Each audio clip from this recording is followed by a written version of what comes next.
Hi, good morning, everyone. Happy to be here, right? So today, let me just introduce the Wat family first, all right?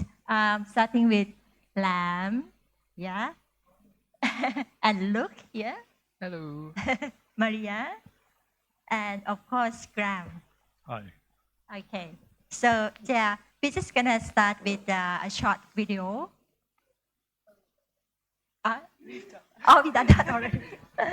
Okay, so right, there are three stories. There are three parts that we're gonna go through today for our session. So the first one is like how the book come up, yeah, and then the reading, yeah, and then a bit about how is the story of the story.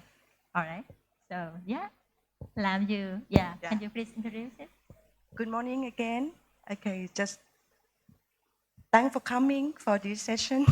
First of all, okay, I just want to tell a little bit about why the idea about the book. Okay, we just like as a parent, we want our children to read books because we know it's good for their brain, for their development. As you know, as a parent, vocabulary, blah blah blah. And as you can tell that we are a bilingual family, and we also want to be bicultural family too. So when it came to book, he in charge of English book, and I in charge of Thai book. We have no problem with English book at all. You can see thousands of books on the shelf. But when it comes to Thai book, when they were toddler, when they were still sweet little things, we we had no problem at all. There are many Thai authors who write lovely picture books for them. But when they were slightly older, like turned 6, 7 years old, when they can start reading on their own, I found that it's more difficult to find the book. So cheeky a bit. I bought it translated from English to Thai, which they enjoy a lot because they got a lovely picture inside the storytelling. But that guy not happy. He said, "No, it should be something that the Thai context. I want them to know more about Thai." He said, "But it's quite difficult for me to find." So he came up with the solution. Actually, it's a wonderful idea that why don't we write our own books for Thai kids?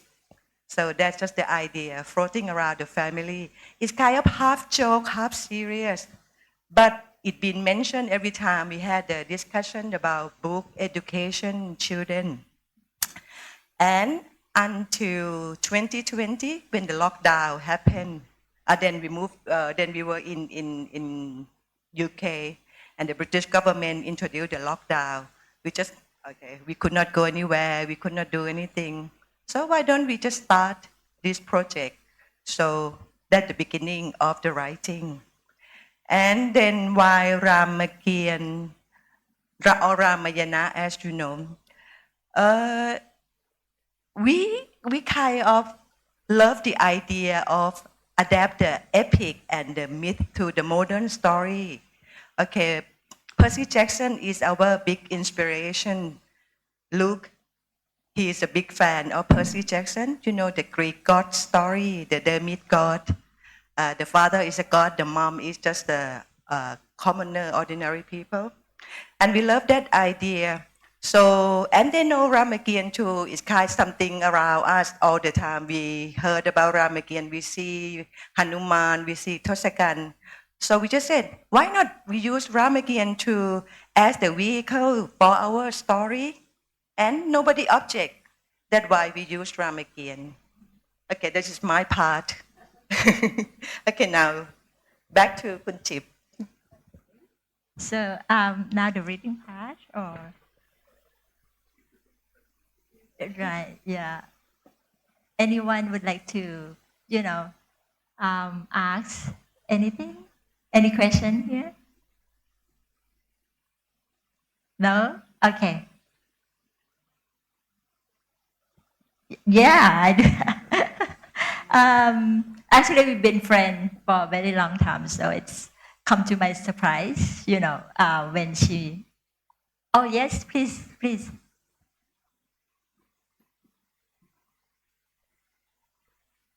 So for why did you pick Totsakan? Because Ramayana is like a shared culture for like Southeast Asian, like South Asian, and why did you pick like the stories of Ramayana from the Thai-based literature, not the like a more like widely known version?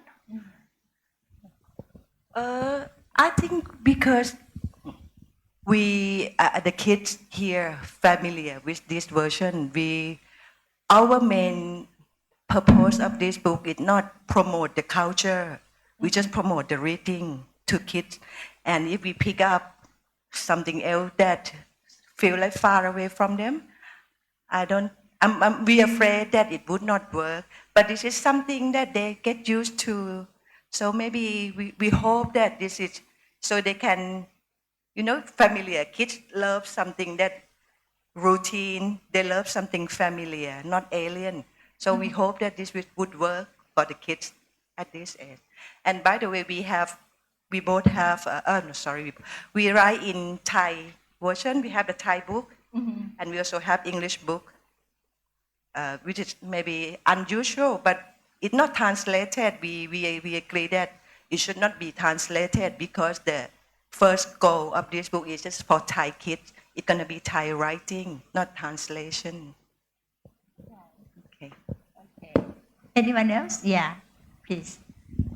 Hi, can you tell us a little bit about Luke and Leah's involvement in the book, who inspired the book, how they were part of the project, and how you wrote the book together as a family? All right, it looks like I have to answer that one. Okay, we billed them as being the inspiration for the book.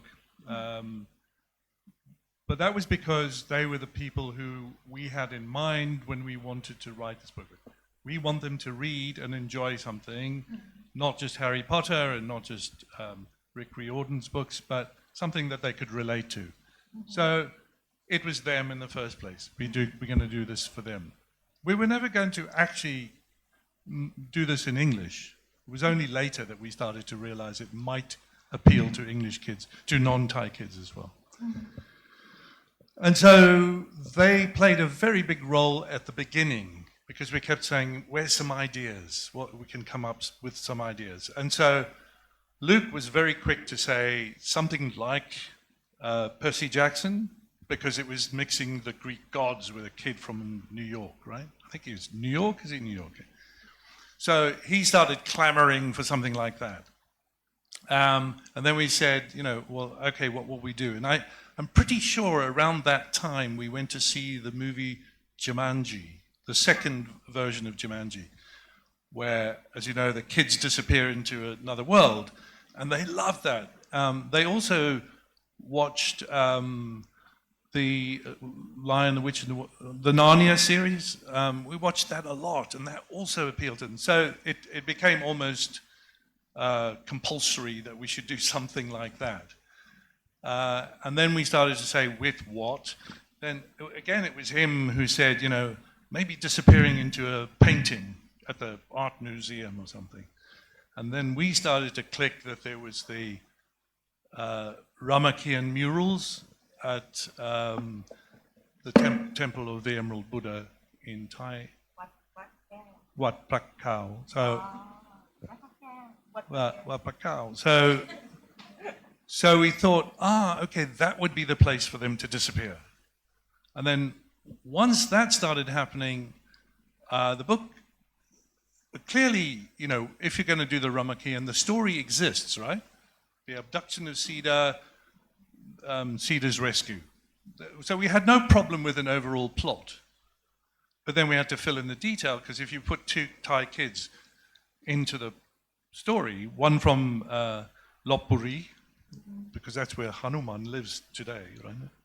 And the other one from Bangkok. So we insert them in there. You've got to come up with some details. And we kept going back to them and saying, what about this? What about that? Because he's a fantasy reader, she's more a relationship kind of reader rather than fantasy, but he's still a little bit fantasy reader. he would come up with 17 ideas, only one of which would work, but then we'd build that into whatever it was we were trying to solve. And then they read it and commented on it, and that's it, really. Just one more point on that question. We did partly model the two kids on them, only partly, as everyone who knows about what it's like to write a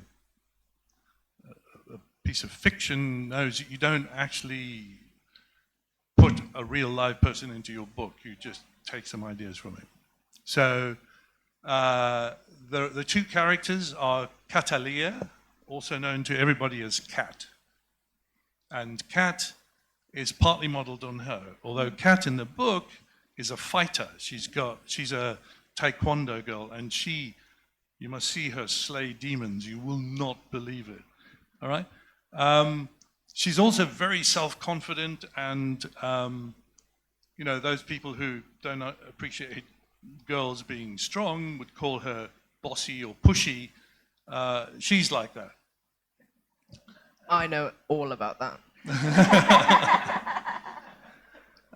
So Kat has that sort of character, right? But Malia isn't a fighter. She's a singer, actually, if you're interested. Anyway, and Luke, on the other hand, is not a fighter. He played rugby for a while, but he doesn't like to go into that scrum too often. But he is very much like Rawin, the character that we created. He's sort of a bit of a schemer. He's got curiosity. He likes to apply thought and maths and physics to a problem. And so between the two of them, they succeed in the quest to overcome Totsakan by using brain power and fighting power. Although one thing is, I don't like physics. I don't like physics. He doesn't like physics. But Rawin in the book does. So how did you feel about, being part of the book? Well, I feel very, I'm quite happy that I was able to influence the book. Like, when I read it, I see things that I've suggested, which makes me very happy, because it means I'm influencing some kid out there is going to read the book, and he's going to see these ideas that I came up with, and hopefully they'll enjoy it, maybe. Right. What about you? I'm honoured. I'm like to have the power to steer the story. It's nice to read it and then see actually the book could have gone a completely different way, but because of this idea we've thrown in, it's gone this way, and it's a good way. But yeah, like Dad said earlier, I'm more of a relationship reader, so I really appreciate some scenes to do with not like romantic relationships necessarily, but just relationships between people, and how it really makes someone, how it defines someone. Like there's a scene in the book where everyone knows Totsakan, right? So he has a pet elephant, and in the book, in one scene, this elephant he holds dearly to his heart, right? He's very angry, and he kills his elephant. And I thought that was a really significant scene, because how can you kill something that is so innocent and you hold so close to your heart? So I thought that really, because there are moments in the book where you're like, okay, maybe I sympathize with this character, maybe I understand why he's the way that he is, maybe he's not the bad guy. And then you read this and you think, well, now I see what they mean. I see why he's the bad guy.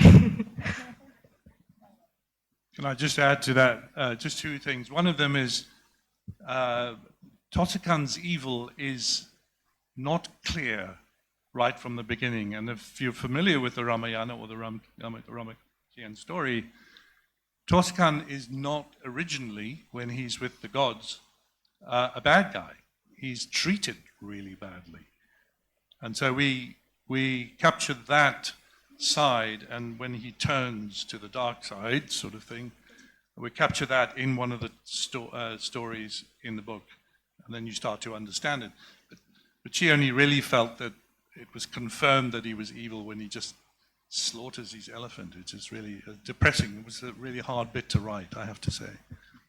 He gets very emotional. You should hear him talk about it. I used to have to sit in the car with him for 3 or so hours, and he would just talk to me about what he's written because I'd be with him after he's written. So I'd go to Cambridge and I'd have my class, which was very long, and he'd go to a cafe with his laptop and he'd just write and write and write. And afterwards, on the way back home, he would tell me about what he's written. And it was almost as if he was telling me a story that wasn't his, something someone else has written that he's really appreciated. And he'd get very emotional about it. He's even cried a few times, bless him. But yeah, like, you know, you can tell that it's just, yeah, it's a very emotional book. It did feel that it was beginning to write itself. Once the characters were formed, they started to do things that I hadn't thought through. And sometimes, you know, because we talked about each chapter before we actually wrote them. Sometimes because when I was sitting in Cambridge in the coffee shop, I just wrote. And then I'd come back and she'd say, no, that doesn't work. You can't do that, and we'll have to start again. But anyway, it did kind of feel like it was writing itself. And so when your characters start to do things that you hadn't planned, they can make you feel emotional. I did. And there were sometimes, I really want these two to read a section because we were talking about, she says she's relationship, but it's not emotional, but not a romantic story. But there is just the slightest touch of romance between them. They're only 14, as these two are. They're 14. They're twins, by the way. Hard to believe, I know. Hard to believe. She's a minute older than him. So they're 14 and a half now, and Kat and Rowan in the book are 14. And so at that stage, there's got to be a little bit of a feeling between them. And that's only just a suggestion. There's no snogging in our book. But intellectual, isn't he? Very. With your permission, can you guys read that moment? Yeah. I think just before we did that, I think we have a question, right? Okay. Shall we read it? Yes, I think. So I'll just set the scene for this. Hanuman, as you know, if you know the story, sets fire to the demon capital, Lanka. He sets fire to it and it blazes. And Kat and Rowan see this, and then they see Hanuman showing off about how he's the cleverest monkey in the world and look what he's done, you know. And this is an appalling thing to see, right? And the second thing is a reference in here to a cave, because earlier in the story, Kat, I shouldn't point at her because she's not Kat, but anyway, Kat found a place in a cave where she thought they might be able to escape back to Bangkok. And that's what that reference is. You guys ready to read? Hundreds of demons must be dying in there. This is terrible. It's war. War? None of the demons we saw today looked like they were at war. The war is between Prince Ram and Totsakan over a woman. Not just a woman, a person, someone who has been very badly treated. Yes, she's a woman, but that's not the point. Prince Ram and Totsakan are fighting over her precisely because she's a woman. They both want her. Okay, that's not her fault though, it's theirs. And in any case, we know who she wants to be with. Her husband, not her vile abductor. Prince Ram is right to want to rescue her. But it's not right that so many should die because of this. Why is it always like that? Why are wars always between kings? Those who suffer the most aren't the ones who start wars, and they never get anything from them except dying miserable deaths, or fiery deaths in this case. It's wrong. Rowan, life is not maths or physics. It does not obey the laws of nature. Maybe you do, but life doesn't. Life is nature. What else is it? Love, jealousy, anger, greed. Then I don't want to be alive. Well, you can't help it. I can't. I refuse to live this life. What do you mean by that? This life here, this Ramakian life, or whatever it is we're doing here. We never wanted this. And now it's turned nasty. Very, very nasty. But we've been through all that. We have no choice. We have to do what we were brought here to do. No, I don't think that's right. You remembered what Rishi said. You cannot defeat the evil one unless you go home. So I'm going home. But he said we cannot go home until we have defeated the evil one. Yeah, whatever. Oh, come on, Rowan. That's not an argument. Whatever? What is that supposed to mean? Okay, fine. Rishi didn't say which one of those things had to come first. I'm going home in order to defeat the evil one. It sure doesn't feel to me like it should be the other way around. We are not defeating evil here, we are part of it. The fire is evil. The good guys lit that fire. Rowan, listen. We have to go to Prince Ram to tell him what has happened. He'll know what to do. You think so? You go then. And you? I told you I'm going home. The cave? Yes, it's the only way we know out of here. But we've been there. It didn't work. It worked for you the first time unless you were lying. Oh, Rowan, why would I lie to you? I don't know what to think anymore. Well, don't think that. Okay then, I'm going to try again. Don't.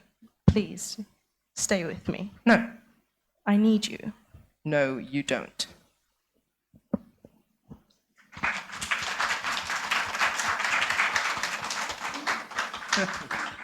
I did cry when I read that bit. It was so sad. I'm almost crying now, but anyway, back over to you. Right. I think you have a question. My question is, so you wrote the story in English?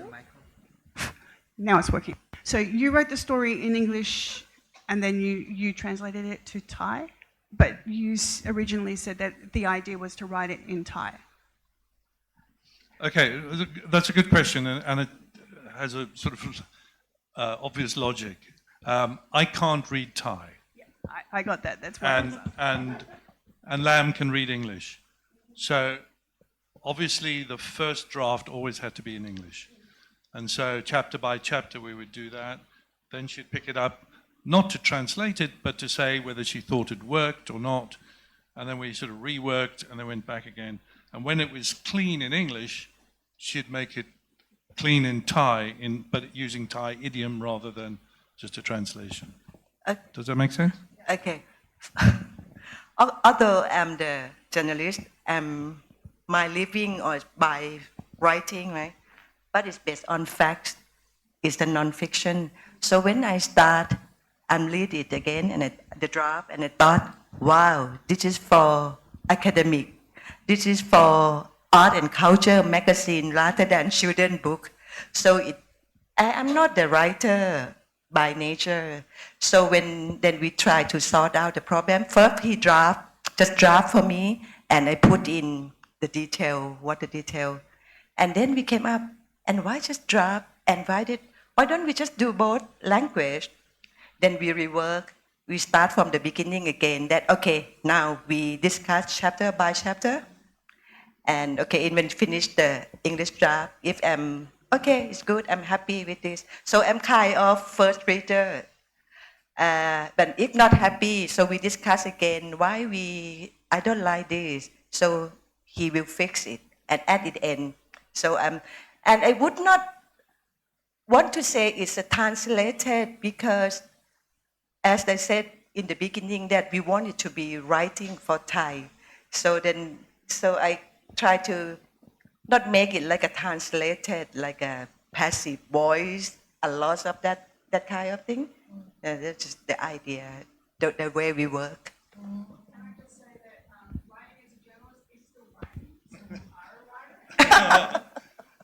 Okay. Okay, good point. If you want to say that, okay. Can I just make one other point about this? Kunying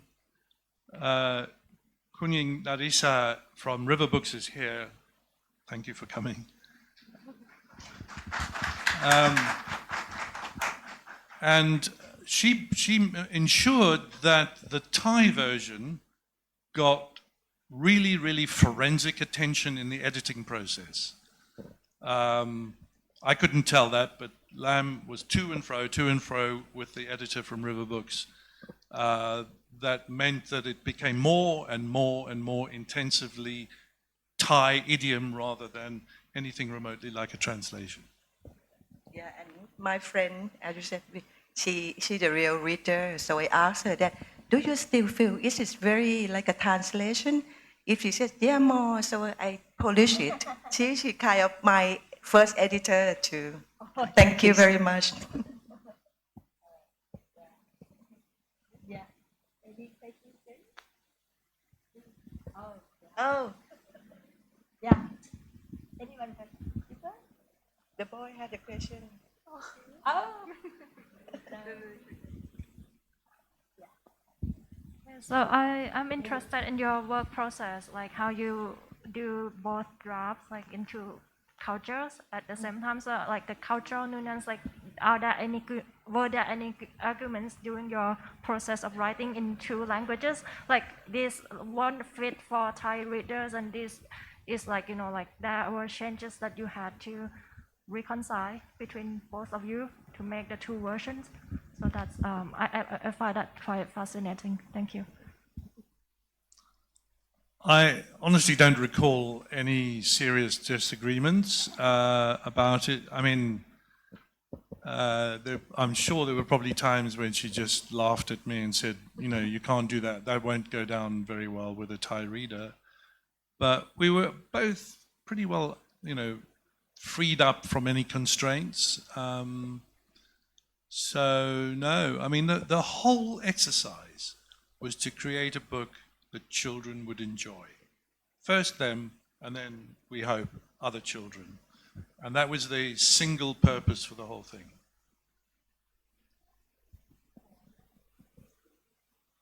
Hi. Or for a question for all of you. Who was your target audience when you were writing this? And also, your friends must really enjoy it. Did you get your friends to read it at school, maybe? Did they give you some feedback as well? We have a funny story about this, actually. Annabelle? I'll tell it then. Can't remember the funny story. Well, we actually, one of the girls at our school, at our old school, read our book. And she came back with like notations of like, just like, oh, there's a mistake here, there's a mistake here, that actually should be there, there's a mistake here, and back to Dad. You could imagine his reaction. Yeah, we got... This was still draft, it was not the published version. But yeah, I don't know, we may have had a few friends read it, but again, this story is mostly aimed at Thai kids, and more Western kids, our friends, they're not familiar with the Ramakien, so it didn't connect with them the way we hoped that it would connect with Thai kids. So we didn't get as positive a response from our friends as we would have hoped. But I mean, we completely understand that. They couldn't connect with this as they could with maybe Arthur and King Arthur and... See, I'm not familiar with Table. the Knights of the Round Table. Just to clarify, this book is only just out. The book launch was on Friday last week. So almost nobody's read it except us. Want to answer? The friends that did read it, they said they enjoyed it. Sorry? The friends that did read it at school, they did enjoy it. Yeah. Although, for someone who prides himself on his perfect grammar, he was a little bit annoyed. He texts with perfect grammar. He won't let me text without it. He texts with like commas, full stops, capital letters. And semicolons where they necessary. No, never emoji. It's like he's sending me an email every time I get a message from him. He sent an emoji once and I thought he was kidnapped. I was... Yeah. Can I add a little bit the answer to that question, to that lady? As the first reader, sometimes his imagination is gone too far. It's like lost the direction, like on that side and that side. So I have to picture and said, no. You can't have the sun and the source on this side and then its reflection. It would not work that way. So that kind of little thing that not correct, but just make it more like accurate. That is another thing. But mostly we work together very, very well. And this is not the first project that we work together. We done many books before. Our editor is just sitting here next to you. Oh, Nick, I didn't know you were here. Anyway, we worked for him too, but non-fiction. I realized we didn't answer the question. Our target audience is ages 11 to 14. So here I think that's grade 6 to 8. I'm not sure. So we've visited a few schools in Bangkok just to reach our target audience directly, not through parents, not through adults, but straight to them because this is who the book's for. What was the feedback then? We got pretty positive feedback. It's really nice working with people, like with kids, coming from a 14-year-old, right? But yeah, they're so much fun and they're very invested. Some of them, every single time somebody had fallen asleep. Some kid has fallen asleep with a mouth wide open. It was hilarious. But no, they were lovely to work with and we got really positive response. Like people were very invested, which is what we were looking for, which is good. We got multiple times, kids came up to us and were like, will this book be in our library? Where can we find this? And I was really happy with that. But like Malia said, some kids were just knocked out sleeping at the back of the room. It's quite funny. Yeah, the library waiting lists we've heard of, which is nice to know. Some kids were buying the books afterwards. They were really sweet as well. They were just lovely. Yeah. All right. So is it about time or? We got any more time? Okay. Yeah. All right. Yeah. Please go ahead.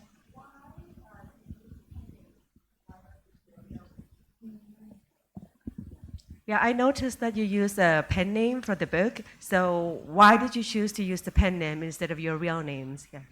Okay, if you see our real names written down, it looks like two academics writing an economics book. Just no kid would look at that and think, oh, this should be good.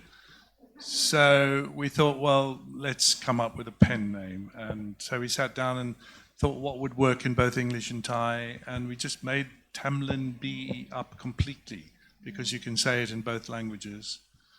It's not to hide who we are. We wouldn't be doing this if we did want to hide who we are. We just thought on the book it would look so much better than Graham Watts, Warren Nutmani Rangsi.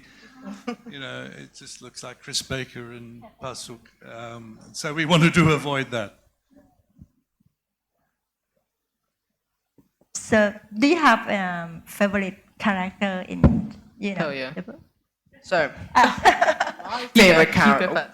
my favorite character. There's a monkey there's a boy who's been cursed. He's a monkey now, and his name is my middle name, and I think it's the coolest character alive known to mankind. Which means it's my favorite character because it's based on me, and everything you read in the book is completely true about that character. I can do all of those things. Mine is a little character called Zhao Zhu. Yeah, because he's just this little boy who sticks around with Rishi, the hermit. And I just love him because of his nonchalance. He's just so much fun. You might know him as Kumontong or something like that. I don't know how to pronounce it. Mum, you do it? Kuman Tong. There we go. Yeah, we brought him from another story and put him in this story as well. It's just weird, but he's such a nice little guy. My parents are insane, guys. You can. And at first I object this idea. Yeah, because some people said to Lam, you know, this is unimaginable. And she said, it's all unimaginable. That's the whole point. So are you a reader? Both of you? Yes, we Yeah. were. I'm not going to say forced, more like volunteered without choice to. We were made to read books when we were younger. Although I did actually really enjoy them. So currently I'm reading Hitchhiker's Guide to the Galaxy. I find it's quite, I enjoy it. I enjoy it a lot. I haven't got very far though. I only started reading like last week. He lost his phone last night, which means he's now going to start reading again. I lost it at Bounce. Yeah, well, good question. I'll just briefly talk about my reading history, which we've done a few times before. So, yeah, when we still lived here, Mum and Dad would read us books when we were younger. Mum would read us the Ramakya, and there was like loads of photos. I thought it was brilliant. I remember thinking, this is ridiculous. Hanuman can turn into anything, turn into a mountain, you know, he can do anything. What's the point? That's the end of the story, you know? Yeah, and when we started independently reading, I never really touched any Thai books. There weren't any to touch. But I remember reading these Thai comics, Thai ghost horror comics. But that was it really with Thai stories. But mostly I read Western stories like Phoebe and Her Unicorn, Dork Diaries, stuff like that. And then we moved to England when we were 10, 11. And I was still reading Dog Diaries, and I was told by my teacher that I should be reading more advanced stuff, which was very insulting. And they recommended things like Michael Morpurgo, stuff like that. Nothing really captured my interest. So I read maybe the only few books like Holes by Louis Sakar, and like, I hope I'm pronouncing his name right. And I read Coraline by Neil Gaiman, and that was it really. And I took the long break from reading because I never found anything interesting. And so I sort of leapt and read more advanced stuff, like my teacher had hoped for. I didn't do it for her. But I read, what got me back into reading is Call Me By Your Name, which I'm sure a few people is familiar with, which led me to read Giovanni's Room by James Baldwin, which is absolutely brilliant. Every line of his is just like poetry. It's fantastic. Read it. And I think I can mention it this time. We're in a room full of adults, right? There's a book called Intimacy by Hanif Kureishi. Some may have heard of it. It's brilliant. Read that too. And my most recent successful read was The Unbearable Lightness of Being by Milan Kundera, which is absolutely brilliant. Yeah, I, again, recommend that as well. So, yeah, and right now, I've went back on myself a bit. I'm reading A Wish in the Dark by Christina Sundhonwat, who's a Thai-American writer. So, huge inspiration to us, because she's sort of doing what we're doing, but she's only written in English. But she has 2 award-winning books, A Wish in the Dark and The Last Mapmaker. But so she's inspired us a bit as well. You can tell that 1 minute she was born a minute earlier than me. That made a massive difference in our reading. I did read Percy Jackson. I did. You And read I one enjoyed book. it. Okay. Are we out of time? Oh, we still got a bit more. Okay. We still have 10 minutes. All right. So yeah, Do we have any more questions or anything? yeah.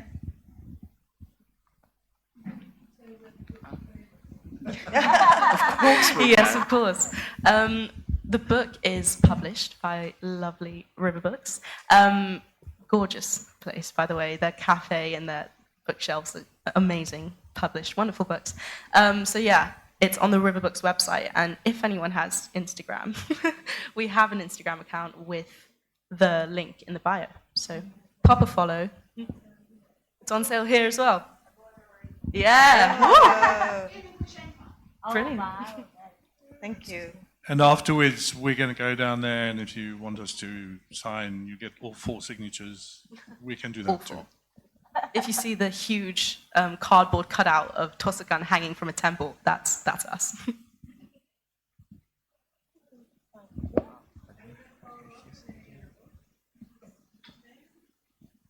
Okay, that's a really tempting question. We have been talking about another story involving Captain Rowan in very different circumstances, but also in the past.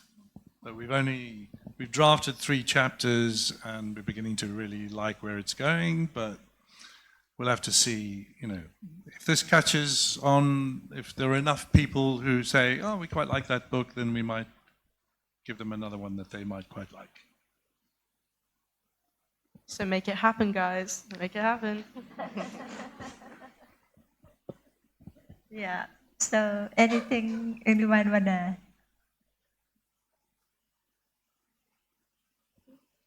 Okay. Yeah. So yeah. Thank you very much for having us here. So getting to know the Watts family and the book. So I'm sure that you guys wanna try reading it, get to know about the book better. So yeah, we're gonna close here. Thank you very much again. Thank you, everyone.